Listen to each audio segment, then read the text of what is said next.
Good morning dear students. Welcome to study with Aakash. Study with Aakash में आपका स्वागत है।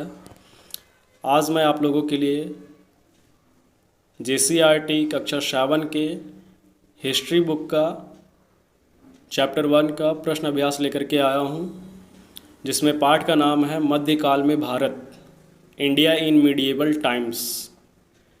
तो सबसे पहले हम लोग इसके अभ्यास को करेंगे। तो पहला प्रश्न है, रिक्त स्थानों की पूर्ति कीजिए। तो पहला क्वेश्चन इसमें है, अल इद्रिसी एक था भूगोलवेत्ता एवं लेखक।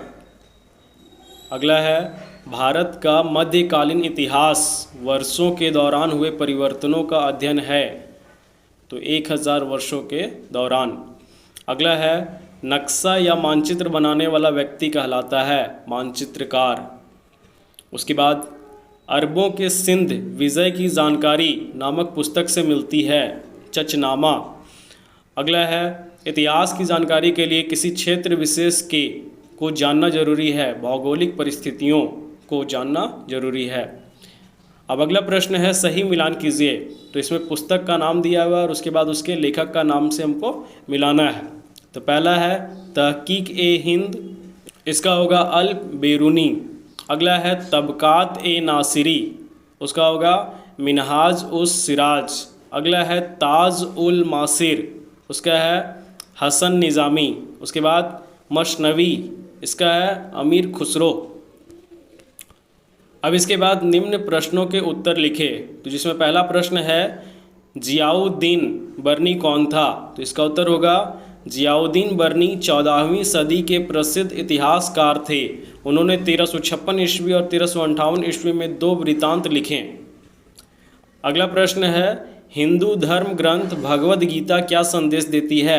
तो इसका उत्तर होगा श्रीमद् भगवद गीता न केवल धर्म का उपदेश देती है बल्कि जीवन जीने की कला भी सिखाती है। महाभारत के युद्ध के पहले अर्जुन और श्री कृष्ण के संवाद लोगों के लिए प्रेरणा स्रोत हैं। गीता के उपदेशों पर चलकर न केवल हम स्वयं का बल्कि समाज का कल्याण भी कर सकते हैं। पौराणिक विपिन शास्त्री बताते हैं कि महाभारत के युद्ध में जब पांडवों और कौरवों की सेना आमने सामने होती है तो अर्जुन अपने बंधुओं को देखकर विचलित हो जाते हैं। तब उनके सारथी बने श्री कृष्ण उन्हें उपदेश देते हैं। ऐसे ही वर्तमान जीवन में उत्पन्न कठिनाइयों से लड़ने के लिए मनुष्य को गीता में बताए ज्ञान की तरह आचरण करना चाहिए, इससे वह उन्नति की ओर अग्रसर होगा। अब अगला प्रश्न है, हिंदुस्तान शब्द का प्रयोग किन किन संदर्भों में होता रहा है? तो इसका उत्तर होगा हिंदुस्तान शब्द का प्रयोग भारत के लिए करते हैं। 13वीं सदी में फारसी इतिहासकार मिनहाज ए सिराज ने इस शब्द का प्रयोग केवल पंजाब, हरियाणा और गंगा यमुना के बीच में स्थित क्षेत्रों के लिए किया था। ये सभी क्षेत्र दिल्ली के सुल्तान के अधिकार क्षेत्र में थे। कालांतर में सल्तनत का विस्तार दक्षिण भारत में ही हुआ, लेकिन हिंदुस्तान शब्द में दक्षिण भारत का समावेश कभी नहीं हुआ। 16वीं सदी में बाबर ने इस शब्द का प्रयोग इस महाद्वीप के भूगोल, पशु पक्षी तथा यहाँ के लोगों के रहन सहन का वर्णन करने के लिए किया। इससे पहले 14वीं सदी के कवि अमीर खुसरो ने भारत की भौगोलिक एवं सांस्कृतिक पहचान के लिए हिंद शब्द का प्रयोग किया था, लेकिन उस काल में हिंदुस्तान शब्द से वर्तमान राजनीतिक एवं राष्ट्रीय अर्थ नहीं जुड़े थे। अब अगला प्रश्न है, मध्यकाल में कृषि में किस नई तकनीक का इस्तेमाल किया जाने लगा? तो इसका उत्तर होगा मध्यकाल में अलग अलग समय पर कुछ नवीन प्रौद्योगिकियों का प्रयोग प्रारंभ हुआ। कृषि के क्षेत्र में क्रांतिकारी बदलाव देखने को मिलता है। अब सिंचाई रहट से होने लगी, जिससे उत्पादन में वृद्धि हुई। कताई में चरखे का इस्तेमाल होने लगा। इसी काल में युद्ध के दौरान तोप एवं बारूद वाले अन्य हथियारों का प्रयोग होने लगा। इसी कालावधि में आलू, मक्का, मिर्च, चाय और कॉफ़ी जैसी फसलें यहाँ विदेशियों के द्वारा लाई गई। अगला प्रश्न है, इस्लाम धर्म ग्रंथ कुरान शरीफ क्या संदेश देता है? तो इसका उत्तर होगा कुरान में जीवन व्यापन, शादी, रिश्तेदारों से व्यवहार, व्यापार, युद्ध, जायदाद का बंटवारा आदि सभी के बारे में विश्लेषण है। कुरान एक मार्गदर्शन की पुस्तक है तथा अल्लाह ईश्वर का अंतिम प्रकाशन है। मुस्लिम इस ग्रंथ को धर्म की सच्चाई का संकेत मानते हैं। मुस्लिम इतिहास के मुताबिक मोहम्मद ने मदीना में स्वतंत्र मुस्लिम समुदाय का गठन किया और अपने कई साथियों को कुरान पढ़ने और कानूनों को सीखने का आदेश दिया। इस प्रकार मुस्लिमों का एक समूह साक्षर बना। शुरुआत में कुरान को तख्तों, खालों, लकड़ियों और हड्डियों पर दर्ज किया गया था। सन 632 में मोहम्मद के निधन के बाद कुरान को लिखा गया। अब अगला प्रश्न है, इतिहासकारों के लिए एक लेखक की बात का पता लगाने के लिए विभिन्न पांडुलिपियों का अध्ययन क्यों जरूरी होता है?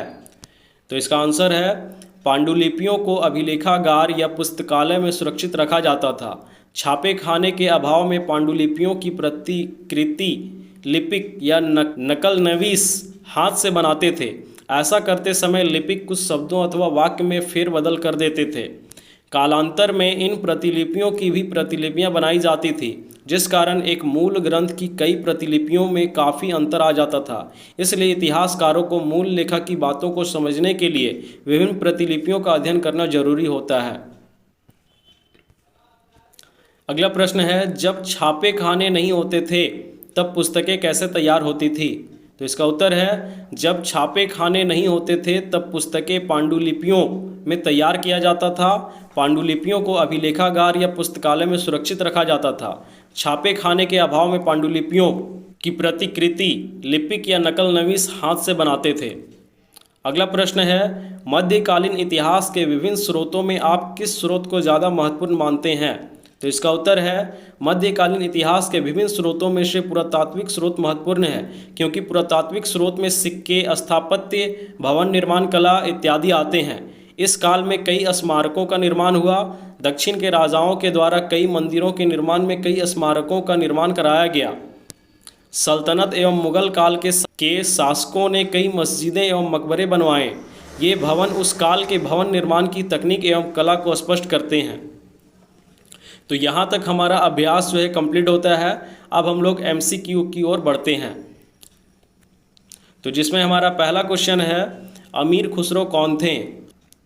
ऑप्शंस है, लेखक, महान विद्वान एवं कवि, नाटककार, इनमें कोई नहीं। तो इसका सही आंसर होगा महान विद्वान एवं कवि।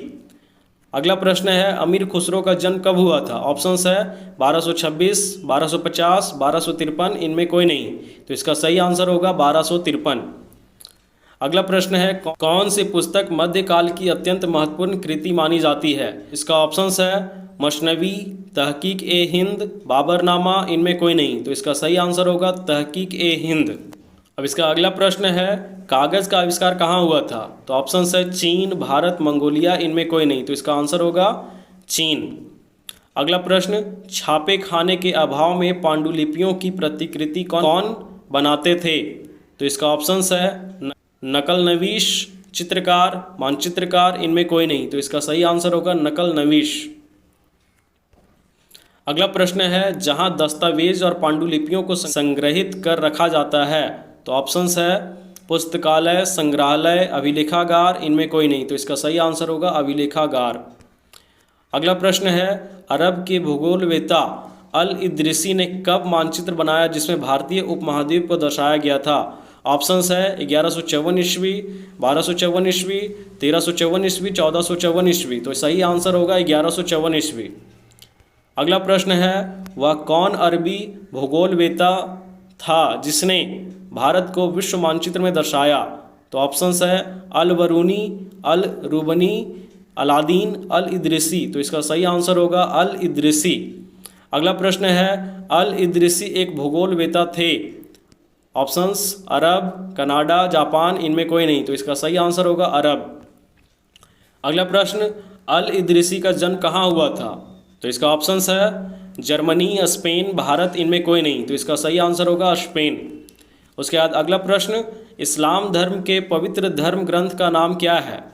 तो इसका ऑप्शंस है जिंद अविष्ता, रामचरितमानस, महाभारत, कुरान शरीफ। तो इसका सही आंसर है कुरान शरीफ। अगला प्रश्न, वह व्यक्ति जो नक्शा बनाता है कहा जाता है?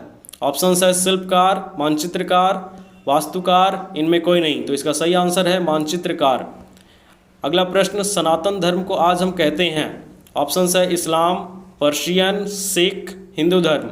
तो इसका सही आंसर है हिंदू धर्म। अगला प्रश्न है, हिंदुस्तान शब्द का प्रयोग सर्वप्रथम किसने किया था? तो इसका ऑप्शंस है फारसी व्यक्ति ने, मुगल सम्राट ने, मिन्हाज ए सिराज ने, इनमें सभी। तो इसका सही आंसर है मिन्हाज ए सिराज ने। और इसका लास्ट प्रश्न है, किसे हिंदी खड़ी बोली के आविष्कार का श्रेय दिया जाता है? तो इसका ऑप्शंस है निज़ामुद्दीन औलिया, हसन निज़ामी, अमीर खुसरो, इनमें कोई नहीं। तो इसका सही आंसर होगा अमीर खुसरो। तो इस तरह से आपका हिस्ट्री का पहला चैप्टर अभ्यास और एमसीक्यू दोनों के साथ जो है कंप्लीट होता है। अगर आपको मेरी वीडियोस अच्छी लगती है तो अपने दोस्तों के साथ शेयर करें, लाइक करें, कमेंट करें और जल्दी से चैनल को सब्सक्राइब करें, क्योंकि मैं आपके लिए इसी तरह से नई नई वीडियोस हमेशा लाता रहता हूँ। धन्यवाद।